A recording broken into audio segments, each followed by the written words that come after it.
Hi സുഹൃത്തുക്കളെ, എനിക്കിതിന് മുമ്പ് ഒരു അക്കൗണ്ട് ഉണ്ടായിരുന്നു, യൂട്യൂബ് ചാനലുണ്ടായിരുന്നു. അപ്പോൾ ആ ചാനലിൽ 800ഓളം സബ്സ്ക്രൈബർ ഉണ്ടായിരുന്നു.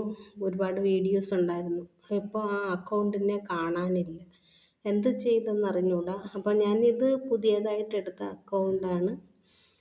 അപ്പം ഇതിൽ എല്ലാവരും എന്നെ സപ്പോർട്ട് ചെയ്യണം. ഇതിനെ ലൈക്ക് തരണം, കമൻറ്റ് തരണം. നല്ലവരായ എൻ്റെ ഇൻസ്റ്റാഗ്രാമിലുള്ള ഫ്രണ്ട്സുകളും വാട്സപ്പിലുള്ള ഫ്രണ്ട്സുകളൊക്കെ എൻ്റെ വീഡിയോസ് കാണണമെങ്കിൽ എന്നെ സപ്പോർട്ട് ചെയ്ത് സഹായിക്കണമെന്ന് ഞാൻ പറയുന്നു. അപ്പോൾ എല്ലാവർക്കും സുഖമല്ലേ? പിന്നെ വേറെ വിശേഷങ്ങളൊന്നുമില്ല. അപ്പോൾ ബൈ.